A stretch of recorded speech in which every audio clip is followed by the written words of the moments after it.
ಇನ್ನು ಡಿಕೆ ಶಿವಕುಮಾರ್ ಅವರ ಹೇಳಿಕೆಗೆ ನಿರ್ಮಾಪಕ ಕೆ ಮಂಜು ಅವರು ಸಮರ್ಥನೆ ಮಾಡಿಕೊಂಡಿದ್ದಾರೆ. ಕಲಾವಿದರೆಲ್ಲ ಭಾಗಿಯಾಗಬೇಕು ಅನ್ನೋ ಅರ್ಥದಲ್ಲಿ ಹೇಳಿದ್ದಾರೆ ಡಿಕೆ ಶಿವಕುಮಾರ್ ಅವರು ಹೇಳಿರೋದನ್ನ ಪಾಸಿಟಿವ್ ಆಗಿ ತೆಗೆದುಕೊಳ್ಳೋಣ ಅಂತ ಹೇಳಿದ್ದಾರೆ. ಇದು ನಮ್ಮ ಹಬ್ಬ, ನಟ ನಟಿಯರು ಬರಬೇಕಾಗಿತ್ತು, ಹೀಗಾಗಿ ಡಿಕೆ ಶಿವಕುಮಾರ್ ಅವರು ಹೇಳಿರೋದ್ರಲ್ಲಿ ತಪ್ಪಿಲ್ಲ ಅಂತ ಹೇಳಿದ್ದಾರೆ.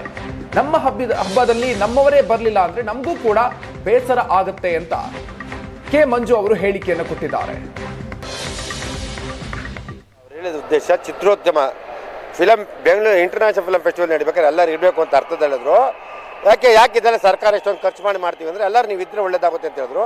ನಮ್ಮ ಕೆಲವು ಕಲಾವಿದರು ಸೇರಿಲ್ವೋ ಅಥವಾ ಇಂಟರ್ನ್ಯಾಷನಲ್ ಫಿಲಂ ಫೆಸ್ಟಿವಲ್ ಮೀಟ್ ಮಾಡಿದ್ರೆ ಗೊತ್ತಿಲ್ವೋ ಅದೆಲ್ಲ ನೋಡಿಕೊಂಡು ಅವರೇ ಎದ್ದು ಇಡೀ ಅಂಥ ಕಾರ್ಯಕ್ರಮ ಮಾಡಿದಾಗ ಉದ್ಯಮ ಇದ್ರೆ ಚೆನ್ನಾಗಿರುತ್ತೆ, ನಾವು ಕಂಪ್ಲೀಟ್ ಸಹಕಾರ ಕೊಡ್ತೀವಿ ಅಂತ ಅವ್ರು ಹೇಳಿದ್ದು ಹೊರತು ಅವ್ರನ್ನ ಅದನ್ನು ನಾವು ನೆಗೆಟಿವ್ ತಗೊಳ್ಳೋದಕ್ಕಿಂತ ಪಾಸಿಟಿವ್ ತಗೊಳ್ಳೋದು ಒಳ್ಳೆಯದು. ಯಾಕೆಂದರೆ ಇಂಟರ್ನ್ಯಾಷನಲ್ ಫಿಲಂ ಫೆಸ್ಟಿವಲ್ ಯಾವ ರೀತಿ ಫಾಲೋ ಮಾಡಿದ್ದಾರೆ ಅದೆಲ್ಲ ನೋಡ್ಕೊಂಡಿದ್ರೆ ಅದ್ರ ಮೇಲೆ ಅರ್ಥ ಆಗುತ್ತೆ. ಅದರಿಂದ ಅವರು ಸರ್ಕಾರ ಹೇಳಿರ್ತಾರೆ ಎಲ್ಲರೂ ಬರ್ತಾರೆ ಅಂತ ಇವ್ರು ಹೇಳ್ತಾರೆ, ಕೆಲವರು ಬಂದಿಲ್ಲ, ಅದಕ್ಕೆ ಅವ್ರಿಗೆ ನೋವಾಗಿರ್ತಲ್ವ. ಇಷ್ಟೊಂದು ಕಷ್ಟ ಬಿದ್ದು ಇಷ್ಟೊಂದು ಸರ್ ಕನ್ನಡ ಚಿತ್ರಕ್ಕೆ ಪ್ರೋತ್ಸಾಹ ಕೊಡ್ತೀನಿ ನಾನು ಹೇಳಿದರೆ ಸರ್ ಅವ್ರು ಹೇಳಿರೋದು 100ಕ್ಕೆ 100 ಸತ್ಯ. ಅದನ್ನು ನಮ್ಮ ಚಿತ್ರೋದ್ಯಮ ನಿರ್ಮಾಪಕ ಸಂಘ ಹಾಗೂ ವಾಣಿಜ್ಯ ಮಂಡಳಿ ಹಾಗೂ ಕಲಾವಿದರ ಸಂಘ 3 ಜವಾಬ್ದಾರಿ ಆಗ್ತಾರೆ. ಅವ್ರು ಕೊಟ್ಟಂಥದ್ದನ್ನು ಅವ್ರು ತಲುಪಿಸ್ಬೇಕು. ಕಲಾವಿದರ ಸಂಘ ಕರೆದು ನೀವು ಅಲ್ಲಿ ಯಾರು ಬರ್ತಾರೆ ಕೇಳಬೇಕು, ಕೇಳ್ದಲ್ಲೇ ಮಾಡೋರು ಇದೆಲ್ಲ ಅನಾಹುತ ಆಗೋದು ಗ್ಯಾರಂಟಿ. ಅದರಿಂದ ಈ ಥರ ನೀವು ಇನ್ನು ಮುಂದಕ್ಕೆ ಸರ್ಕಾರ ದಯವಿಟ್ಟು ನಮ್ಮ ಚಿತ್ರರಂಗ ಇಷ್ಟೊಂದು ವಾಣಿಜ್ಯ ಮಂಡಳಿ ಆಗ್ಬೋದು, ನಿರ್ಮಾಪಕ ಸಂಘ ಆಗಿರ್ಬೋದು, ಕಲಾವಿದ ಸಂಘ ಆಗ್ಬೋದು, ಒಟ್ಟಾರೆ ಕೂತ್ಕೊಂಡು ಕಲಾವಿದ ಸಂಘದಲ್ಲಿ ಯಾರು ಬರ್ತಾರೆ, ಕಲಾವಿದರು ಯಾರು ಮೆಂಬರ್, ದಯವಿಟ್ಟು ಕಲಾವಿದ ಸಂಘದ ಅಧ್ಯಕ್ಷರು ಮತ್ತು ಪ್ರಧಾನಾಧಿಕಾರಿಗಳು ಕೂತ್ಕೊಂಡು ಮಾತಾಡಬೇಕು. ಇದನ್ನು ಕರೆಕ್ಟಾಗಿ ಸರ್ಕಾರ ಹೇಳೋದು ತಪ್ಪಿಲ್ಲ. ಸ್ಯಾಂಡಲ್ವುಡ್ ನಟರಿಗೆ ಡಿಕೆ ಶಿವಕುಮಾರ್ ಅವರ ವಾರ್ನಿಂಗ್ಗೆ ಸಂಬಂಧಪಟ್ಟಂತೆ ಎಚ್.ಡಿ. ಕುಮಾರಸ್ವಾಮಿ ಕಿಡಿಕಾರಿದ್ದಾರೆ. 135 ಸೀಟ್ ಕೊಟ್ಟಿರೋದು ಜನರ ಸಮಸ್ಯೆ ಆಲಿಸೋದಕ್ಕೆ, ನಟ್ಟು ಬೋಲ್ಟು ರಿಪೇರಿ ಮಾಡೋದಿಕ್ಕಲ್ಲ ಅಂತ ಎಚ್.ಡಿ. ಕುಮಾರಸ್ವಾಮಿ ವಾಗ್ದಾಳಿ ನಡೆಸಿದ್ದಾರೆ.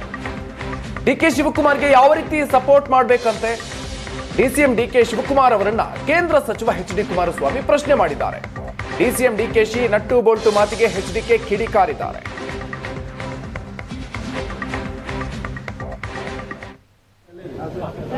ಸಪೋರ್ಟ್ ಯಾವ ಥರ ಮಾಡಬೇಕು ಅಂತ ನಾನು ಕೇಳೋದು.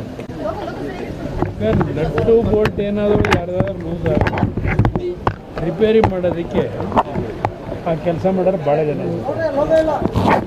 ಇವರಿಗೆ 138 ಸೀಟ್ ಕೊಟ್ಟಿರ್ತಕ್ಕಂಥದ್ದು ರಾಜ್ಯದವ್ರು ಒಳ್ಳೆ ಆಡಳಿತ ಮಾಡಿ ರಾಜ್ಯದ ಸಮಸ್ಯೆ ಬಗೆಹರಿಸಿ ಅಂತ ಹೇಳಿ. ಇವ ಸಿನಿಮಾ ನಟರದು ಇಲ್ಲ ಇನ್ಯಾರ್ದು ಜನಗಳದ್ದು ನಟ್ಟು ಬೋಲ್ಟ್ ರಿಪೇರಿ ಮಾಡೋಕ್ಕೆ ಇವ್ರಿಗೆ ಅಧಿಕಾರ ಕೊಟ್ಟಿರೋದು. ಅವ್ರ ಮಾತಿಗೆ ಯಾರೋ ಅಂಥ ಒಂದು ಸೀರಿಯಸ್ ತಗೋಬಾರ್ದೇನೋ ಅಂತಕ್ಕಂಥದ್ದು ನಾನು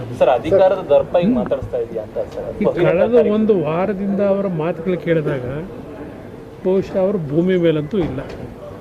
ಕಳೆದ ಒಂದು ವಾರದವ್ರ ಮಾತುಗಳು ಕೇಳಿದಾಗ ಅದರಿಂದ ಅವರ ಮಾತುಗಳಿಗೆ ಬಹುಶಃ ಉತ್ತರ ಕೊಡದೆ ಅದು ಮೌನದಲ್ಲಿ ಇರೋದೇ ಒಳ್ಳೆಯದೇನೋ ಎಲ್ಲರೂ ಅಂತ ನೋಡಿ. ಜೀವನದಲ್ಲಿ ಹಲವಾರು ಸಂದರ್ಭದಲ್ಲಿ ಹಲವಾರು ರೀತಿಯ ನಮ್ಮ ನಿರೀಕ್ಷೆಗಳಿಗೆ ಮೀರಿ ಕೆಲವು ಬಾರಿ ತೀರ್ಮಾನಗಳಾಗ್ತವೆ. ಈಗ ನಾನೇ ಒಂದು ಕಾಲದಲ್ಲಿ ರಾಜಕೀಯಕ್ಕೆ ಬರ್ತೀನಿ ಅಂತ ನಾನೇ ಅಂದ್ಕೊಂಡಿರಲಿಲ್ಲ. ಯಾವುದೋ ಒಂದು ಗಳಿಗೆನಲ್ಲಿ ಬರಬೇಕಾದ ಅನಿವಾರ್ಯತೆ ಬಂತು. ಅದರಿಂದ ಯಾವುದೇ ಒಬ್ಬ ಮನುಷ್ಯನಿಗೆ ಯಾವುದೂ ಶಾಶ್ವತ ಅಲ್ಲ ನನ್ನ ಅಭಿಪ್ರಾಯದಲ್ಲಿ. ಯಾವುದೋ ಒಂದು ವಿಧಿಯ ಆಟದಲ್ಲಿ ಹಲವಾರು ರೀತಿಯ ಒಂದು ಬದಲಾವಣೆಗಳು ಪ್ರತಿಯೊಬ್ಬ ಮನುಷ್ಯನಲ್ಲಿ ಏಳು ಬೀಳುಗಳು ಇರ್ತದೆ, ಏರುಪೇರುಗಳು ಇರ್ತದೆ. ನಮ್ಮ ನಿರೀಕ್ಷೆಗಳಿಗೆ ಗೊತ್ತಿಲ್ಲದೆ ಹಲವಾರು ರೀತಿಯ ಒಂದು ಘಟನೆಗಳು ಪ್ರತಿಯೊಬ್ಬರ ಜೀವನದಲ್ಲಿ ನಡೀತದೆ. ಅದರಿಂದ ಇಲ್ಲಿ ಯಾವುದರಲ್ಲೋ ಫೇಲ್ಯೂರ್ ಆದರೂ ಇಲ್ಲಿ ಬಂದರು, ಇಲ್ಲಿ ಯಾವುದರಲ್ಲೋ ಫೇಲ್ಯೂರ್ ಆದರೂ ಅಲ್ಲೋದ್ರು, ಇದೆಲ್ಲ ಇದೆಯಲ್ಲ ಅದನ್ನು ಈಗ ಚರ್ಚೆ ಮಾಡ್ತಕ್ಕಂಥದ್ರಲ್ಲಿ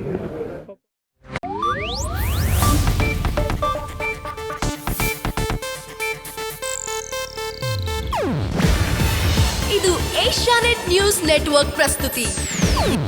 ನೀವು ನೋಡ್ತಿದ್ದೀರಾ ಏಷ್ಯಾನೆಟ್ ಸುವರ್ಣ ನ್ಯೂಸ್.